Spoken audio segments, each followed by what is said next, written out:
Hello student, स्वागत है आपका हमारे यूट्यूब चैनल टारगेट स्टडी पर।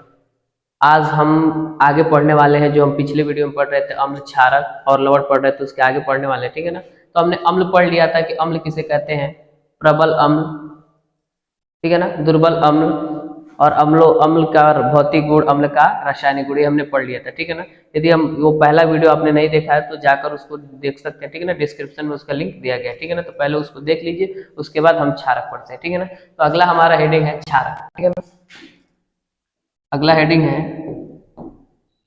क्षारक। क्षारक ठीक है, क्षारक किसे कहते हैं तो ध्यान सुनिएगा। यानी वे पदार्थ जो जलीय विलयन में वियोजित होकर, यानी जलीय विलयन में टूटकर OH माइनस आयन देते, क्या देते हैं, OH माइनस आयन देते, क्या कहलाते हैं, क्षारक कहलाते हैं। ऐसे पदार्थ यानी आर्हेनियस के सिद्धांत के अनुसार अगर कोई पदार्थ जल में वियोजित होकर OH माइनस आयन देता है तो क्या कहलाता है, क्षारक कहलाता है। क्या कहलाता है, क्षारक। अगर कोई पदार्थ दो भागों में टूटता है, यानी धनायन और ऋणायन में टूटता है, जैसे मान लीजिए सोडियम हाइड्रा ऑक्साइड, ठीक है। तो अगर धनायन और ऋणायन में टूटता है तो धनायन देख लीजिए प्लस, OH क्या टूटेगा, माइनस। तो इस वाले पोर्शन को देखिए, यदि OH माइनस है, H माइनस है तो याद रखिएगा ये धनायन, यदि H प्लस नहीं है, ठीक है ना। अगर ऋणायन वाला क्या है, OH माइनस है तो क्या है, क्षारक। क्या है, क्षारक। ठीक है ना। अगर वो OH माइनस जल में घुलनशील है तो क्षारक को हम क्षार भी कह सकते हैं। क्या कह सकते हैं, क्षार। अगर कोई पदार्थ, ठीक है ना, अगर कोई पदार्थ जलीय विलयन में वियोजित होकर OH माइनस आयन देता है तो क्या कहलाता है, क्षारक कहलाता है। और साथ ही क्षार तब कहलाएगा जब वो जल में क्या होगा, घुलनशील होगा। क्षारक को देखिएगा, याद रखिएगा, क्षारक होने के लिए बस एक ही कंडीशन का होना जरूरी है। क्षारक होने के लिए बस OH माइनस आयन का होना जरूरी है। क्षार के लिए देखिएगा, क्षार के लिए पहले उसको OH माइनस होना जरूरी है, फिर वो क्या होना चाहिए, जल में घुलनशील, जल में घुलनशील, जल में क्या होते हैं, घुलनशील। यानी यदि कोई OH माइनस आयन जल में घुलनशील है तो उसको क्षारक के साथ साथ हम क्षार भी कह सकते हैं। क्या कह सकते हैं, क्षार। क्षार की पहचान देखो, क्षारक को केवल OH माइनस आयन से मतलब, किससे मतलब है, OH माइनस आयन से। और क्षार को याद रखिएगा OH माइनस के साथ साथ OH माइनस क्या होना चाहिए, जल में घुलनशील होने चाहिए। ठीक है ना।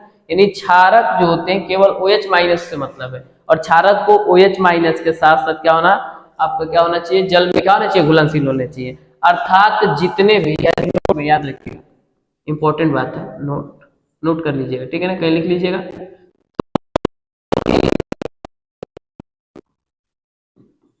क्षार, सभी क्षार हैं,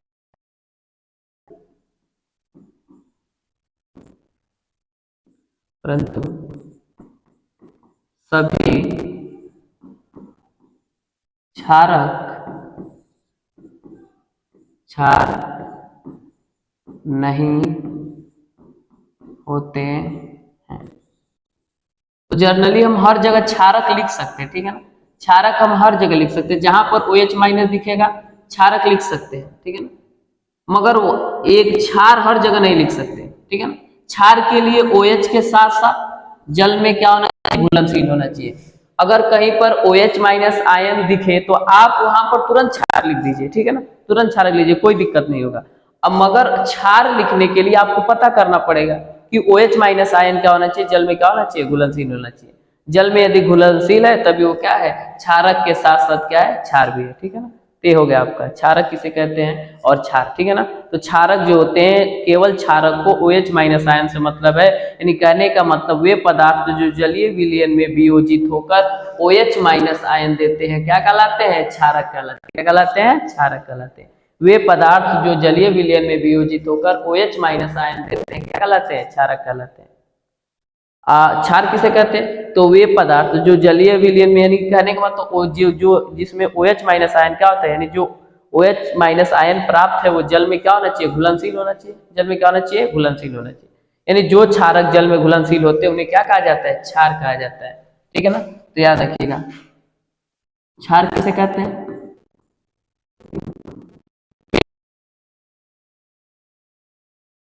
क्षारक जो जल में घुलनशील होते हैं क्षार कहलाते हैं। यानी वे क्षारक जो जल में क्या होते हैं, घुलनशील होते हैं, क्या कहलाते हैं, क्षार कहलाते हैं। जितने भी क्षारक होंगे वो क्षार नहीं हो सकते, अगर वे क्षारक जल में घुल जाएंगे तभी उनको क्या कहा जाएगा, क्षार कहा जाएगा। ठीक है ना। अब देखिएगा, अब हमको पढ़ना है कि प्रबल क्षारक किसे कहते हैं। ठीक है ना, प्रबल क्षारक क्या, अब पढ़ना है हमको प्रबल क्षारक।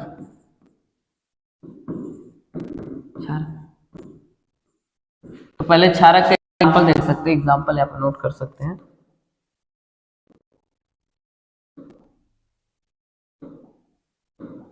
एग्जाम्पल लिख सकते हैं, सोडियम हाइड्रोक्साइड ये क्षारक के हो गए, potassium hydroxide, ammonium hydroxide, calcium hydroxide, zinc hydroxide, ठीक है ना, और बहुत सारे एल्युमिनियम हाइड्रोक्साइड, ये बहुत सारे एग्जांपल हो सकते हैं, मैग्नीशियम हाइड्रोक्साइड जिसमें OH रह सकते हैं। ये सब ये क्या है, आपके क्षारक है। ठीक है ना, ये जितने भी सारे के सारे क्या है, क्षारक लिखेंगे।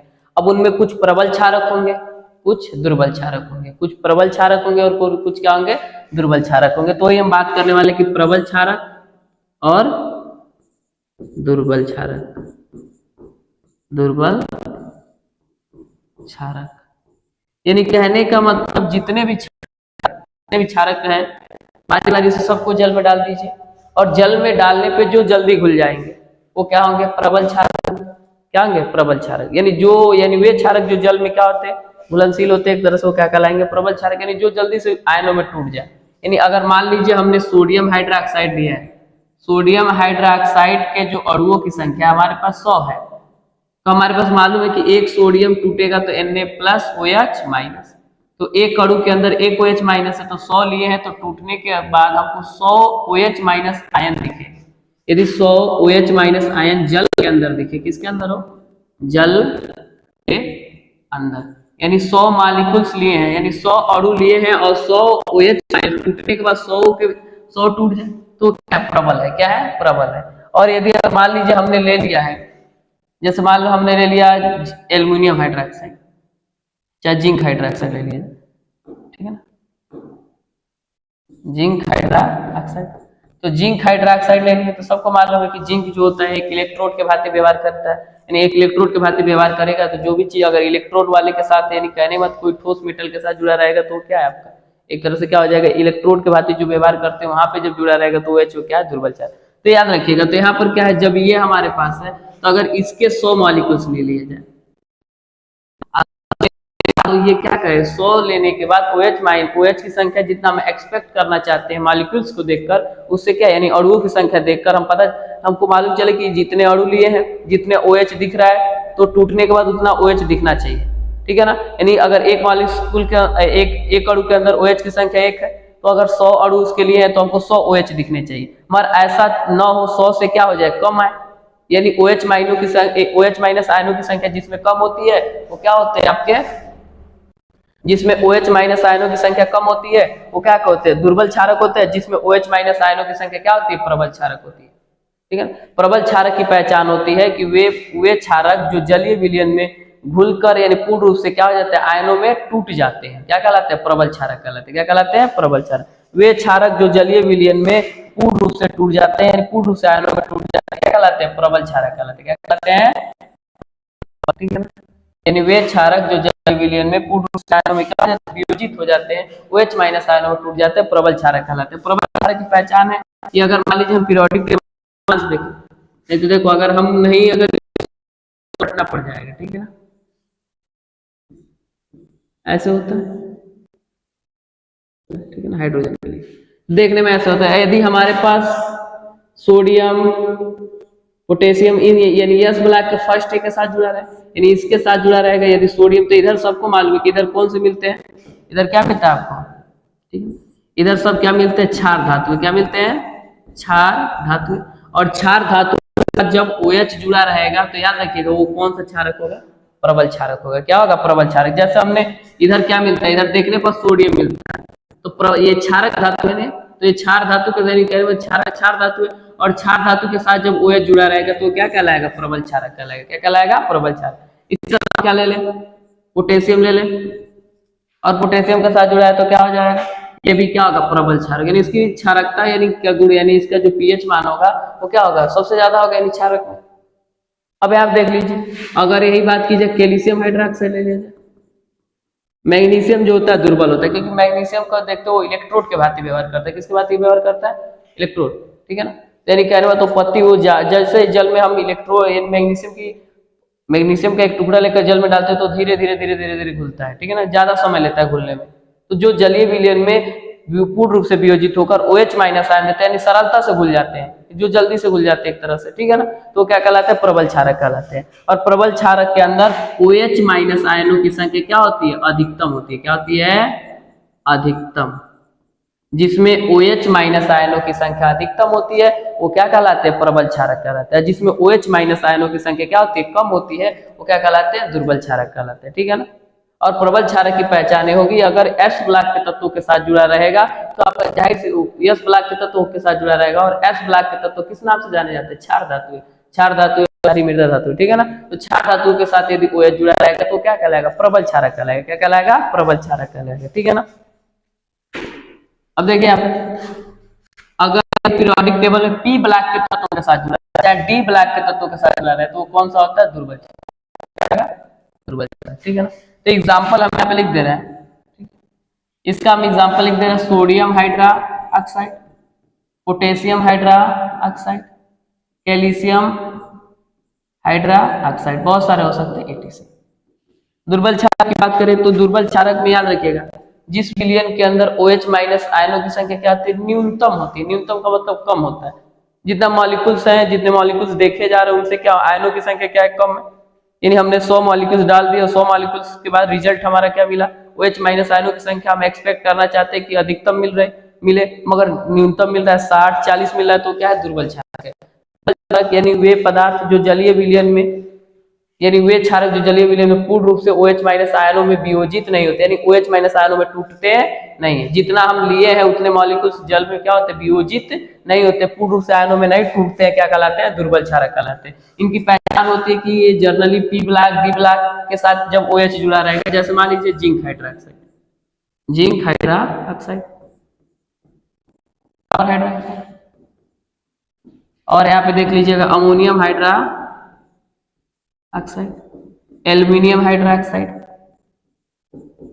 ये सारे के सारे क्या है, आपके दुर्बल क्षारक है, ठीक है। तो ये नोट कर सकते हैं, प्रबल क्षारक, दुर्बल क्षारक, ठीक है ना। प्रबल क्षारक जो जलीय विलयन में क्या होता है, पूर्ण रूप से आयनों में टूट जाते हैं। वे क्षारक जो जलीय विलयन में पूर्ण रूप से आयनों में टूट जाते हैं और पूर्ण रूप से टूटकर OH माइनस आयनों की संख्या देते हैं, वो क्या कहलाते हैं, आपके प्रबल क्षारक। यानी इसमें OH की संख्या अधिकतम होती है, इसमें OH की संख्या क्या होती है, न्यूनतम होती है। इसकी पहचान होती है कि S ब्लॉक के तत्वों के साथ जब OH जुड़ा रहेगा तो तुरंत तुम क्या कर लेना, प्रबल क्षारक समझ लेना, ठीक है ना, नहीं तो याद करते रह जाएंगे नाम। याद रखिएगा, S ब्लॉक के तत्वों के साथ जब OH जुड़ा रहेगा तो वो 90% चांस है कि वो क्या है, प्रबल है। क्या है, प्रबल है। मैग्नीशियम को छोड़ दीजिए थोड़ा।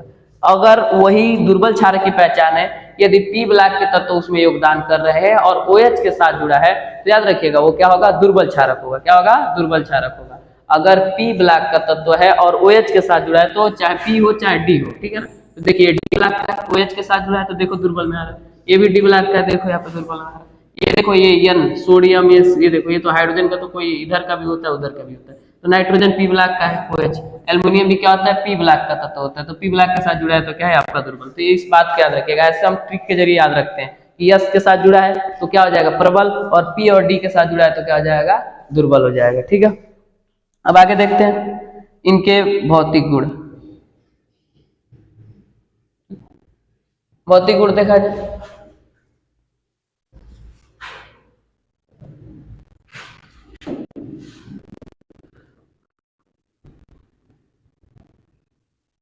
भौतिक गुण,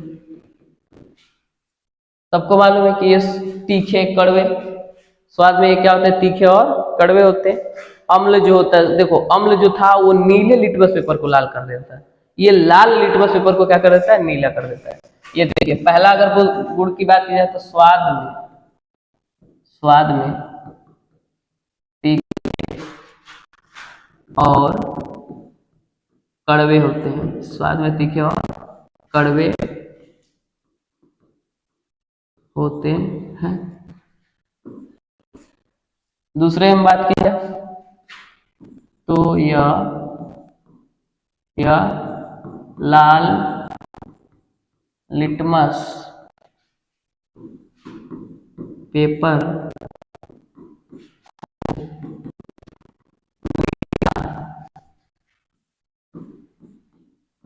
कर देते हैं, ठीक है ना।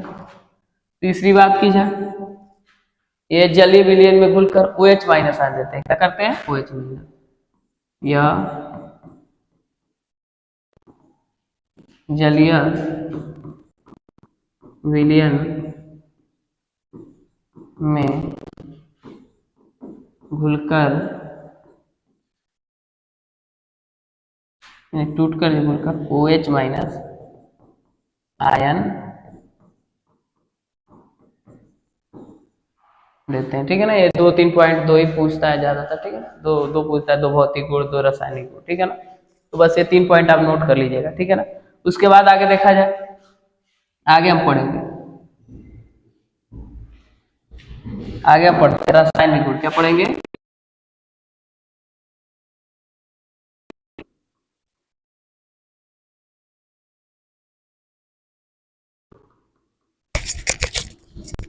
रासायनिक गुण। तो देखिएगा रासायनिक गुण में हम पहला पढ़ेंगे प्रबल सक्रिय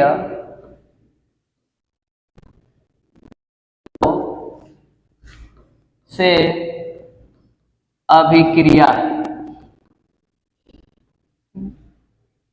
यानी प्रबल सक्रिय धातुओं से अभिक्रिया। तो यानी कहने का मतलब जर्नली जो होता है, यानी जर्नली जो होता है, क्षार जो होते हैं सभी धातुओं के साथ अभिक्रिया नहीं करते हैं, ठीक है ना। कुछ ही धातुओं के साथ अभिक्रिया करते हैं, वो सक्रिय धातुओं के साथ अभिक्रिया करते हैं, ठीक है ना। यानी क्षार जो होती है जनरली सभी धातुओं के साथ अभिक्रिया नहीं करता है, कुछ सक्रिय धातुओं के साथ अभिक्रिया करता है। जैसे आप कहा जाता है जिंक और एल्यूमिनियम, ठीक है ना, जिंक और एल्यूमिनियम। जिंक के साथ जब अभिक्रिया करेगा, मान लीजिए हमने ले लिया जिंक, ले लिया सोडियम हाइड्रा ऑक्साइड, तो ये बनाता क्या हो, बनाता है सोडियम जिंकेट और हाइड्रोजन गैस मुक्त करता है, ठीक है। तो कर रखिएगा, यानी कहने का मतलब जब जिंक के साथ अभिक्रिया करता है तो सोडियम जिंकेट बनाता है। क्या बनाता है, सोडियम जिंकेट, सोडियम जिंकेट बनाता है। क्या बनाता है, सोडियम जिंकेट बनाता है। 2 है इधर, 1 है, तो 2 से बैलेंस कर लिया जाए, ठीक है। 2 से बैलेंस किया तो ये 2 हो गया, ऑक्सीजन भी 2 हो गया, हाइड्रोजन 2 हो गया, इधर भी हाइड्रोजन 2 है, ऑक्सीजन 2 है, सोडियम 2 है, जिंक देखा, ठीक है, जिंक इधर भी है, ठीक है ना। सोडियम जिंकेट बनाता है। एल्यूमिनियम के साथ जब अभिक्रिया करेगा तो सोडियम एल्यूमिनेट बनाएगा, ठीक है ना। तो याद रखिएगा, यानी ये जिंक और एल्यूमिनियम जब जिंक के साथ अभिक्रिया करेगा तो सोडियम जिंकेट, और जब एल्यूमिनियम के साथ यदि हम सोडियम हाइड्रोक्साइड को ले लिया जाए तो ये क्या बनाता है, सोडियम एल्यूमिनेट बनाता है। क्या बनाता है, सोडियम एल्यूमिनेट, ठीक है, एल्यूमिनेट, ठीक है। यानी कहने का मतलब क्षार जो होता है सभी धातुओं के साथ अभिक्रियाएं नहीं करती है, कुछ सक्रिय धातुओं के साथ अभिक्रियाएं करती है। जैसे आपका जिंक और एल्यूमिनियम, जिंक के साथ अभिक्रिया करके क्या बनाता है, सोडियम जिंकेट बनाता है, और एल्यूमिनियम के साथ अभिक्रिया करके क्या बनाता है, सोडियम एल्यूमिनेट बनाता है, और हाइड्रोजन गैस को क्या करता है, मुक्त करता है। इसीलिए याद रखिएगा, इसीलिए हम याद रखिएगा किसी भी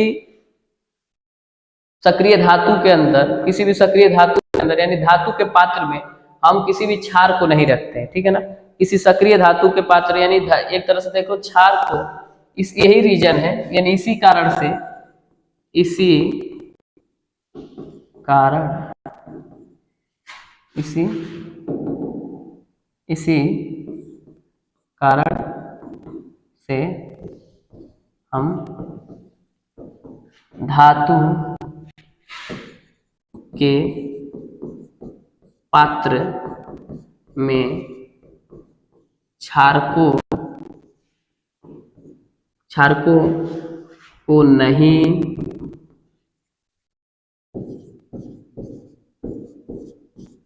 रखते हैं।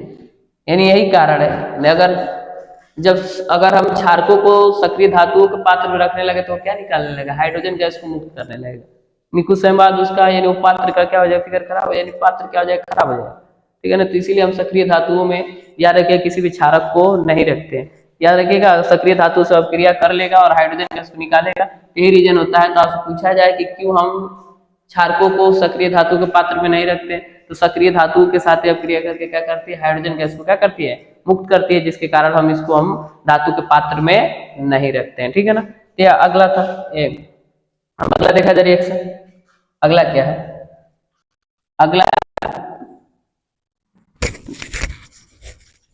धातु ऑक्साइडों अधातु ऑक्साइडों के साथ अभिक्रिया, अधातु ऑक्साइडों के साथ अभिक्रिया। ठीक है।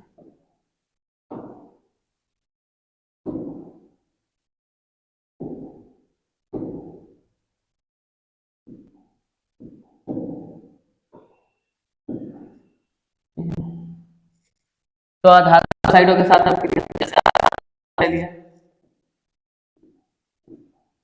अधातु में ले लिया हमने कार्बन डाइऑक्साइड, और किससे रिएक्शन करा के, सोडियम हाइड्रा ऑक्साइड के साथ। ठीक है। के साथ अपक्रिया कराएंगे, ध्यान सुनिएगा। जब इसके साथ अपक्रिया करते हैं यानी अधातु ऑक्साइडों के साथ जब हम क्षारकों की अपक्रिया कराते हैं तो हमको क्या प्राप्त होता है, लवण और जल प्राप्त होता है। क्या प्राप्त होता है, लवण और जल प्राप्त होता है। ध्यान सुनिएगा। तो हमारे पास ध्यान सुनिएगा, H प्लस माइनस तो हो ही नहीं सकते, इसमें दर्शा ही नहीं सकते, प्लस माइनस तो हो ही नहीं सकता। तो इसको हम दो बार लिखते हैं ऐसे, CO2 NaOH, OH कितनी बार लिख लिया जाए, दो बार, इन्हें ले लो। ठीक है ना, कोई दिक्कत नहीं, ये यहां से निकालना। H2 निकल गया तो H2 हमने लिख दिया। ठीक है ना। क्या बच गया हमारे पास, दो सोडियम बच गया, दो सोडियम ले लो। ठीक है ना। ये ऑक्सीजन को यहाँ पर भेज दो, यानी एक तरह से भेज दो। आपके में आप अभी तो 9th-10th में पढ़ रहे हैं तो उतना ज्यादा है नहीं, मैकेनिज्म है नहीं। ठीक है ना, क्रियाविधि है नहीं, यानी कैसे बॉन्ड टूट रहा है, जुड़ रहा है। ठीक है ना, वो आप 11th में पढ़ेंगे, 12th में पढ़ेंगे। ठीक है। तो आपको बस यहाँ पे याद रखना है, इसको यहाँ पे तुम लोग शिफ्ट कर दो तो क्या आ जाएगा, CO3 हो जाएगा। क्या जाएगा, CO3, सोडियम कार्बोनेट। और सोडियम कार्बोनेट क्या है, एक लवण है। ठीक है ना। यानी कहने का मतलब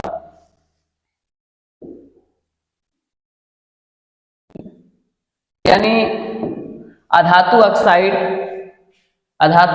जब क्षारकों के साथ अपक्रिया करती हैं, अधातु ऑक्साइड जब क्षारकों के साथ, ये अधातु ऑक्साइड है, ये क्या होता है, अधातु होता है ना, और ऑक्सीजन है मतलब क्या है, ऑक्साइड। तो इसको एक तरह से बोला जाए तो क्या होगा, अधातु ऑक्साइड।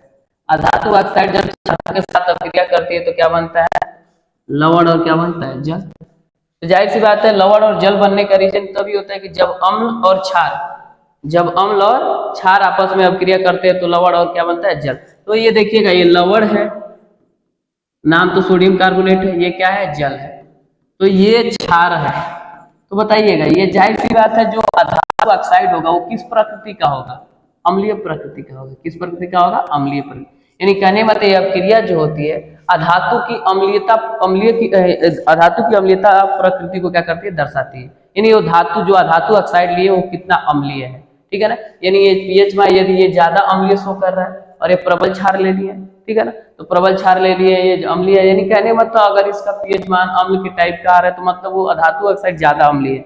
यानी ये क्या हो जाएगा, तब उसकी कंडीशन में क्या हो जाएगा, दुर्बल, ये प्रबल हो जाएगा। यानी अम्ल आएगा तब ये अलग बात है। ठीक है ना, बस बता रहे हैं, यानी ये अधातु ऑक्साइडों की अम्लीयता को क्या करती है, बताती है कि अधातु ऑक्साइड क्या है, अम्लीय है। ठीक है ना। जाहिर सी बात है लवण और जल बन रहा है, तो लवण और जल कब बनता है, जब अम्ल और क्षारक आपस में अभिक्रिया करते हैं तो क्या बनता है, लवण और जल बनता है। तो बताइए लवण और जल बन गया, तो ये आपका क्या है, क्षारक है, ये आपका क्या है, क्षारक। तो जाहिर सी बात है अम्ल है, क्या है, अम्ल है, और अधातु ऑक्साइड है, अम्ल है। तो अब यहाँ पे बताओ ये इसका पीएच मान ज्यादा, यदि हमको ज्यादा अम्लीय प्रकृति का दे रहा है तो मतलब जो हम अधातु ऑक्साइड लिए हैं वो ज्यादा अम्लीय प्रकृति का लिए हैं, जिसके कारण इसका बिहेवियर ज्यादा, मान लीजिए प्रबल, ये मान लीजिए दुर्बल ले लेते हैं, और ये हमारे पास कोई हम ऑक्साइड लिए हैं और ये जो आता वो क्या आता, प्रबल आता, प्रबल अम्ल प्रकृति का आता, तो पता चल जाए कि अधातु ऑक्साइड जो है वो किस प्रकृति का है, अम्लीय प्रकृति का है। ठीक है ना। तो ये बताता है कि जो हमारे पास लवण बन रहा है, लवण और यानी अब क्रिया दर्शाती है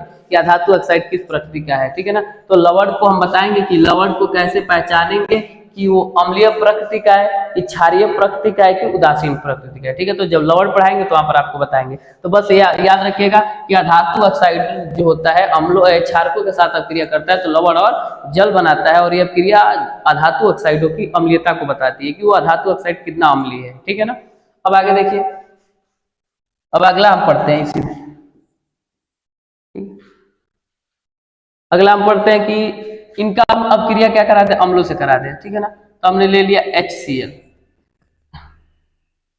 अम्ल और अम्ल और क्षारकों की, अगला पॉइंट है अम्ल और क्षारकों की अभिक्रिया। तो अम्ल हमने ले लिया, अम्ल में हम क्या ले लें, प्रबल अम्ल ले लें। ठीक है। आप दुर्बल भी ले सकते, कोई भी अम्ल ले सकते हैं। ठीक है ना। तो प्रबल ले लिया, जो प्रबल ठीक रहेगा। तो प्रबल में हमने HCl ले लिया। क्षारकों में भी हम प्रबल ले लें, सोडियम हाइड्रोक्साइड। ये प्लस, ये माइनस, ये प्लस, ये माइनस, ये प्लस इस माइनस से जुड़ेगा तो क्या H2, और ये माइनस इस प्लस के साथ जुड़ेगा तो NaCl, क्या बनेगा, NaCl। ये अम्ल है तो अम्ल लिख दिया हमने, और ये क्या है, क्षारक ले लिया हमने, अम्ल और क्षारक। ये क्या बना है, ये जब मान लो NaCl को जब जल में डालेंगे तो डालने पर Na, यदि कोई पदार्थ जलीय विलयन में जब वियोजित होता है और जब उसके धनायन और ऋणायन को देखते हैं तो न तो धनायन न तो H प्लस है, ऋणायन न तो OH माइनस है, तो उसको हम लोग क्या बोलते हैं, लवण बोलते हैं। क्या बोलते हैं, लवण। लवण जो होता है अम्लों से मिलकर बना होता है, अम्ल और क्षारकों से मिलकर बना होता है। अम्ल और क्षारक जब आपस में सहयोग करते हैं तो उनके द्वारा जो आयनिक ठोस प्राप्त होता है, जो आयनिक ठोस प्राप्त होता है वही क्या कहलाता है, लवण कहलाता है। यानी अम्ल और क्षारकों के अभिक्रिया के दौरान प्राप्त आयनिक ठोसों को ही हम लोग क्या कहते हैं, लवण कहते हैं। जब लवण जल में डालते हैं, यानी लवण जो होते हैं सरलता से जलीय विलयन में क्या कर जाते हैं, टूट जाते हैं, यानी जलीय विलयन में डालते हुए टूट जाते हैं आयनों में। तो आयनों में टूटेंगे तो देखने पर पता चलता है ना तो इसमें प्लस, ना तो H प्लस है, ना तो Cl माइनस, वो लवण हो गया। तो अम्ल क्षारकों के साथ अभिक्रिया की है तो क्या बना है, लवण और क्या बना है, जल बना है। क्या बना है, लवण और जल बना है। और इस अभिक्रिया को और क्षारकों के संयोग से जो लवण और जल प्राप्त हो रहा है, इस अभिक्रिया को क्या बोलते हैं, उदासीनीकरण। क्या बोलते हैं, उदासीनीकरण अभिक्रिया। क्या बोलते हैं, उदासीनीकरण। यानी जब अम्ल और क्षारक आपस में परस्पर संयोग करते हैं तो उनके दौरान वो यानी जो अभिक्रिया होती है उसे क्या कहते हैं, उदासीनीकरण अभिक्रिया कहते हैं। ठीक है ना। तो अम्ल ले लिए, क्षारक ले लिए और अभिक्रिया करा दिए। ठीक है ना। तो आप ये चार्ज ना लिखिएगा, हम चार्ज बस आपको समझाने के लिए लिख रहे हैं। ठीक है ना। तो चार्ज हटाकर विदाउट चार्ज से लिख दीजिएगा। ठीक है। अब देखो यानी रिएक्शन कोई भी हम ले सकते हैं, वहां से नोट करते रहिएगा आप लोग, जो भी आपका छोटा है। ठीक है ना, नोट करते रहिएगा। अब देखिएगा अम्ल में तुम लोग, ठीक है ना, आप सोडियम में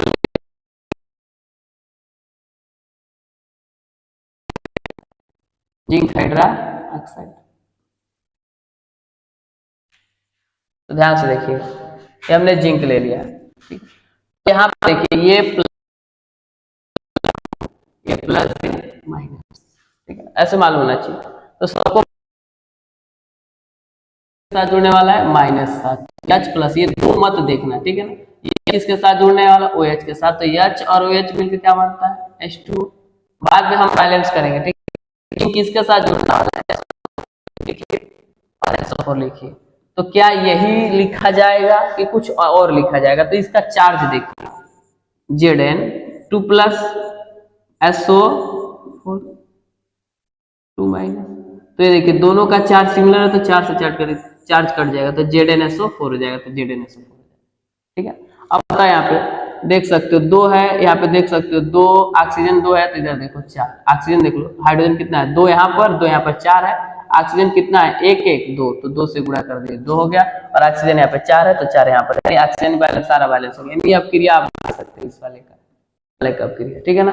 अगर मान लीजिए हमारा थोड़ा सा अलग कर दिया जाए, अब कहोगे थोड़ा सा हम इसको अलग कर रहे हैं, अगर हम यहाँ पे ले रहे हैं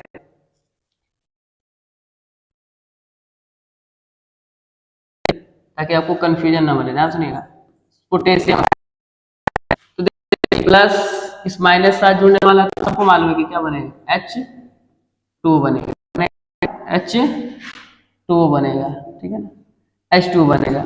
अब यहाँ पे देखो,